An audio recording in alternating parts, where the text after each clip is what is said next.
Good evening, সবাইকে স্বাগত জানাচ্ছি।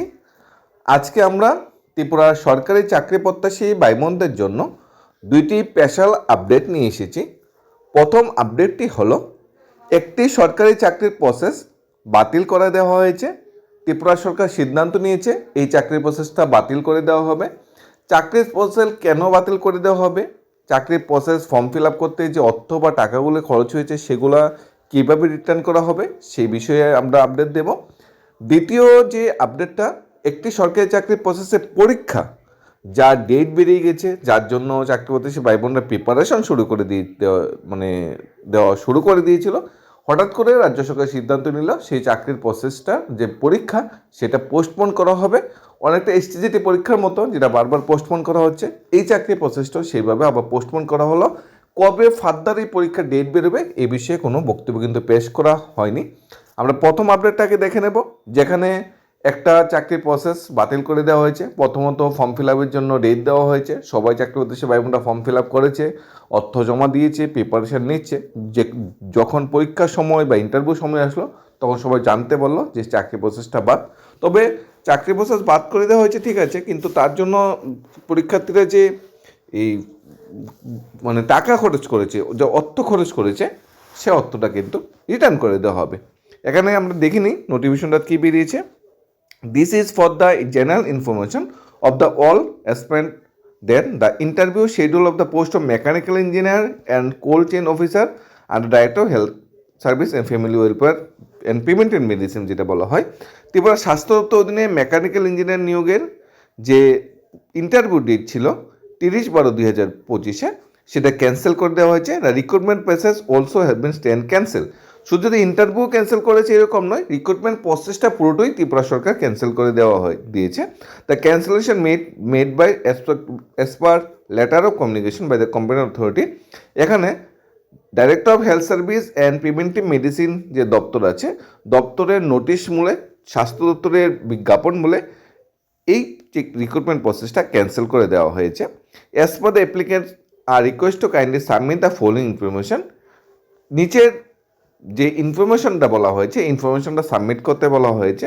ইনফরমেশনটা সাবমিট করলে অ্যাপ্লিকেশন করতে যে ফিটা লেগেছিল ফিটা রিটার্ন করে দেওয়া হবে।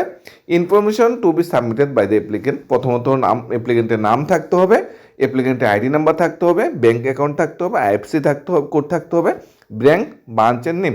অর্থাৎ তুমি ফর্ম ফিল আপ করতে যে টাকাটা তুমি খরচ করেছিলে, যে টাকাটা তোমার লেগেছিল, সেই টাকাটা রিটার্ন পাওয়ার জন্য তোমাকে ফর্ম ফিল আপ করে ফর্মে তোমার নাম, তোমার applicant ID, bank account number, যে অ্যাকাউন্টে তুমি টাকাটা ট্রান্সফার করবে, আইএফসি কোড সে ব্যাংকের, আর ব্যাংকের নাম ও ব্রাঞ্চ দিতে হবে।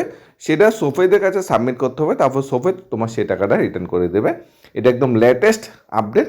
ত্রিপুরা সরকারের সিদ্ধান্তে চাকরি প্রসেস শুরু হয়েছে, ত্রিপুরা সরকারের সিদ্ধান্তে চাকরি প্রসেস ক্যান্সেল হয়েছে। এখন মাঝপথে চাকরি প্রসেস ক্যান্সেলের যে অর্থটা খরচ করেছিল তুমি অ্যাপ্লিকেশন ফি বাবদ, সেটা এখন ফিরিয়ে দেবে, সেটা রিটার্ন করে দেবে। এটাই হলো সবচেয়ে বড় আপডেট আজকের। দ্বিতীয় আপডেট যেটা নিয়ে এসেছি, দ্বিতীয় আপডেটে বলা হয়েছে একটা এক্সামিনেশন ডেট বেরিয়েছিল, সেই ডেটটা পোস্টপোন করা হয়েছে। কেন পোস্টপোন করা হয়েছে সেটাও আমরা জানার চেষ্টা করি। এখানে senior lab technician item number 66 under RN 1/2025 NHM, ঠিক আছে, ন্যাশনাল হেলথ মিশনের অধীনে যে ইন্টারভিউ ডেট রাখা হয়েছিল, আজকের ডেট ইন্টারভিউ ছিল, সেটা পোস্টপোন করা হয়েছে। কারণ ত্রিপুরা সরকারের যে মাননীয় অধ্যক্ষ আছে অ্যাসেম্বলির, বিশ্ববন্ধু সেন, ওনার প্রয়াত হওয়ার জন্য আজকের ডেটে ছুটি ঘোষণা করা হয়েছিল। সেই ছুটি ঘোষণার জন্য আজকের ডেটে তার কোনো ইন্টারভিউ হতে পারে না, সেই ইন্টারভিউ ডেটটা পোস্টপোন করা হয়েছে। ফার্দার কবে ইন্টারভিউ ডেট সেটা জানানো হবে কিছুদিনের মধ্যে। এটা কিন্তু ক্যান্সেল করা হয়নি, জাস্ট ইন্টারভিউ ডেটটা রিশিডিউল করে জানিয়ে দেওয়া হবে। হয়তো আগামী সপ্তাহের ভিতরে তোমরা নতুন ডেটটা পেয়ে যাবে, সেইভাবে তোমরা প্রিপারেশন নিতে থাকো। এখানে যে ক্যান্সেলের যে নোটিফিকেশনটা বেরিয়েছে, একটা ক্যান্সেল, একটা পরীক্ষা পোস্টপোন। আমরা দেখতে পাচ্ছি এসটিজিটি ব্যাপারটা বারবার পোস্টপোন করা হচ্ছে। সর্বশেষ আবার পোস্টপোন করে ফেব্রুয়ারি মাসের 14 তারিখ নিয়ে যাওয়া হয়েছে। আশা করি আর পোস্টপোন করা হবে না।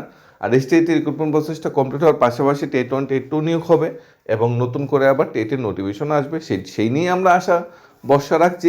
ফায়ার সার্ভিস আমরা আশা করছি আগামী বছরের প্রথম দিকেই পরীক্ষার রেজাল্ট এবং ইন্টারভিউ ডেট বেরিয়ে যাবে।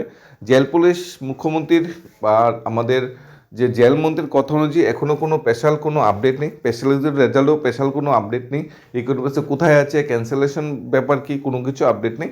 বর্তমানে একটাই আপডেট আছে, একটা recruitment process health and family welfare ডিপার্টমেন্টের অধীনে ক্যান্সেল করা হয়েছে এবং আরেকটা রিক্রুটমেন্ট প্রসেসের এক্সামিনেশন যে ডেট, ইন্টারভিউ ডেট, সেটা রিশিডিউল করা হবে, আপাতত পোস্টপোন করা হয়েছে।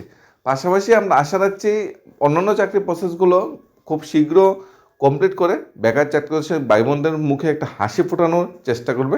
আগামী মাসে ত্রিপুরা শীতকালীন বিধানসভা অধিবেশন বসছে।